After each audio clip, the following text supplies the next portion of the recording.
মা কালী রক্তপান কেন করেছিলেন এবং মা কালীর হাতে রক্ত ভরা পাত্র কেন থাকে, আর মা কালী রক্তপান কি কারণে করেছিলেন? হিন্দু ধর্মের দেবতাদের সাথে সাথে দেবীদেরও পুজো করা হয়। দেবতাদের মধ্যে ব্রহ্মা, বিষ্ণু ও মহেশ্বর, দেবীদের মধ্যে সরস্বতী, লক্ষ্মী ও মা কালীকেও সর্বশ্রেষ্ঠ বলে মনে করা হয়। এখানে বলা হয়েছে নাকি মাতা পার্বতী দুষ্ট দমন করার জন্য মা কালীর রূপ নিয়েছিলেন। তার ভয়াবহ দৃশ্য এমন ছিল যে তাকে দেখে অনেকেই ভয় পেয়ে যাবে।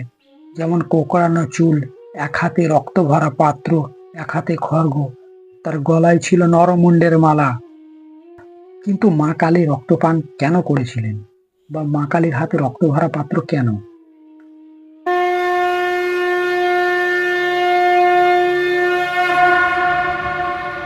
নমস্কার বন্ধুরা, কেমন আছেন সবাই? নতুন ভিডিওতে সবাইকে স্বাগত। স্কন্দ পুরাণ অনুসারে অস্থিচরণ নামে এক দৈত্য ছিল। তার এতটাই অত্যাচার ছিল যে সেখানকার মানুষের মগজ চিবিয়ে খেতেন এবং দেবতাদেরকে এতটাই অত্যাচার করতেন, তারা সেই অত্যাচার সহ্য না করতে পেরে দেবতারা এই অস্থিচরণকে হত্যা করেন। হত্যা করার পর ওখানে আরেক দৈত্য ছিল, তার নাম হচ্ছে রক্তবীজ দৈত্য। সে এই অস্থিচরণের প্রতিশোধ নেওয়ার জন্য রক্তবীজ প্রায় 5,000 বছর ব্রহ্মার জন্য তপস্যা করেন এবং ব্রহ্মা সেই তপস্যা দেখে প্রসন্ন হয়ে ব্রহ্মার রক্তবীজের কাছে গিয়ে তাকে বর চাইতে বললেন। রক্তবীজ তাকে এমন বর চাইলেন যে ব্রহ্মা হতভম্ব হয়েও কিন্তু তাকে আশীর্বাদ করলেন। সে বর ছিল, সে নাকি চেয়েছিল যে কোনো দেবতা, দৈত্য, পশু, পাখি, এমনকি পাতাল লোক, স্বর্গলোক, কেউ যেন তাকে হত্যা না করতে পারে। ব্রহ্মা কিন্তু তার তপস্যা দেখে প্রসন্ন হয়ে তাকে তথাস্তু বলেন এবং এরপর এর মধ্যে আর একটা জিনিস চেয়েছিলেন দৈত্য রক্তবীজ। সে বলেছিল নাকি আমার মতো, আমাকে যদি মেরে ফেলা হয়, আমার রক্ত থেকে আমার মতো শক্তিশালী রক্তবীজ যেন তৈরি হয়। এ কথা ব্রহ্মা তথাস্তু বলে আশীর্বাদ করেন, কিন্তু এই শর্ত মেনে নেওয়ার সময় এটিও আশীর্বাদ করেন যে তোমার স্বর্গলোক, পাতাল লোক, পুরুষ ইত্যাদি সবার হাতে মৃত্যু হবে না, কিন্তু তোমার স্ত্রীর হাতে মৃত্যু হবে। তখন এই কথা শুনে রক্তবীজ হেসেছিলেন। তখন ব্রহ্মা সেখান থেকে চলে যায়। এরপর রক্তবীজের রক্ত এতটাই গরম হয়ে যায়, মানে তার বরপ্রাপ্ত হওয়ার পরে রক্তবীজ স্বর্গলোক, পাতাল লোক, ভূলোক সব জায়গায় হামলা করতে থাকে এবং তার উপদ্রব এতটাই বেড়ে যায় যে ইন্দ্রলোক পর্যন্ত, স্বর্গলোক পর্যন্ত হামলা করে। দেবতাদেরকে হারিয়ে দেবতারা রক্তবীজের ভয়ে পৃথিবীতে এসে মানুষ স্বরূপে পৃথিবীতে মানুষের সঙ্গে বসবাস করেন। কয়েকদিন কেটে যাওয়ার পরে সব দেবতাগণ মিলে ব্রহ্মার কাছে যায় এবং ব্রহ্মাকে গিয়ে বলেন সবকিছু। ব্রহ্মা বলে আমার কাছে কিছু করার নেই, তোমরা স্বয়ং বিষ্ণুর কাছে যাও। বিষ্ণুর কাছে বৈকুণ্ঠ গিয়ে বিষ্ণু তাদেরকে বলে আমারও কি করার কিছু নেই, তোমরা স্বয়ং মহাদেবের কাছে যাও। মহাদেবের কাছে গিয়ে মহাদেব কৈলাসের কাছে যখন যায়, দেখলেন নাকি মহাদেব কৈলাসে নেই, সে নাকি কেদারনাথে সরস্বতী নদীর তীরে ধ্যান করতে গেছেন। সবাই মিলে সরস্বতী নদীর তীর কেদারনাথে যায় এবং সেখানে শিবজির সঙ্গে দেখা হয়। সঙ্গে দেখা হওয়ার পরে সবাই সবকিছু খুলে বলে এবং শিবজি তাদেরকে বলে যে তোমরা শক্তির আরাধনা করো, শক্তি যজ্ঞ করো। তারা সেখান থেকে চলে এসে শক্তি যজ্ঞ বা শক্তি আরাধনা করে এবং শক্তি আরাধনা করার পর পার্বতী দেবী নামক এক দেবী যজ্ঞ থেকে উঠে আসেন এবং তাদেরকে আশীর্বাদ দেন যে তোমরা যে জন্য আমাকে ডেকেছ, মনের আশা পূর্ণ হবে।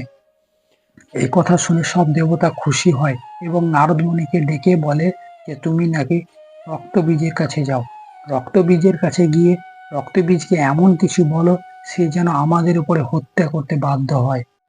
এই মতে নারদ মুনি রক্তবীজের কাছে যায় এবং রক্তবীজকে সে গিয়ে বলে নাকি শিবের কাছে এক অপরূপ সুন্দরী আছে, শিব নাকি তাকে ভাড়া দিচ্ছে।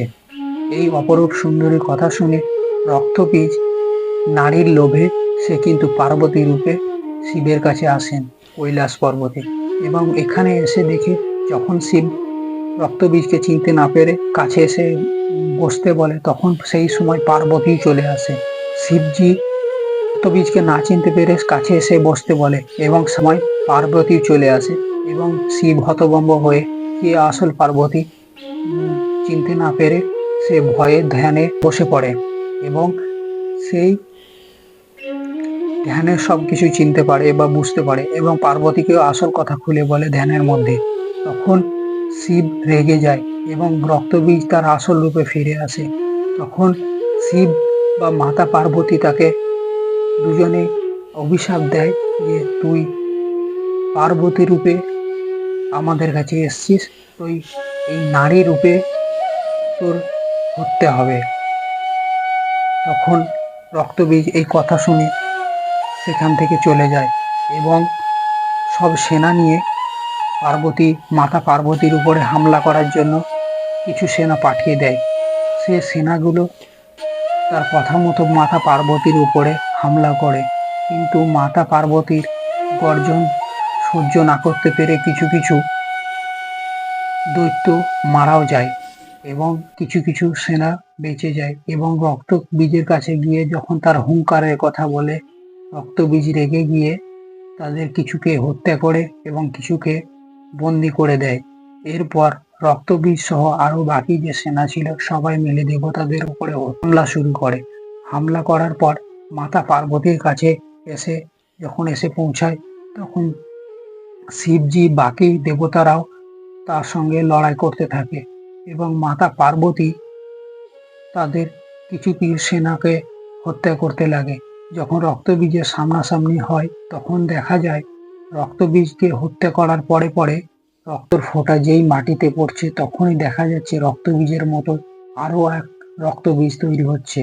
মাতা পার্বতী অর্থাৎ মা কালী আরো রেগে যায় এবং সেই রেগে যাওয়ার পরে যখন রক্তবীজকে হত্যা করেন, একজন একজন করে হত্যা করে এবং সেই গায়ের রক্ত একটি পাত্রে নেয় এবং সেই পাত্রের রক্ত সব শুষে নেয় এবং জিভ দিয়েও খেয়ে ফেলে।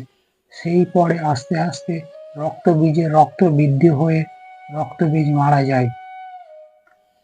তো কেমন হয়েছে ভিডিওটি আমায় কমেন্ট করে জানাবেন, আর এই ধরনের ভিডিও পেতে চাইলে আমার চ্যানেলটিকে সাবস্ক্রাইব করে বেল নোটিফিকেশন অন করে রাখুন। ধন্যবাদ। জয় শ্রীকৃষ্ণ। রাধে রাধে।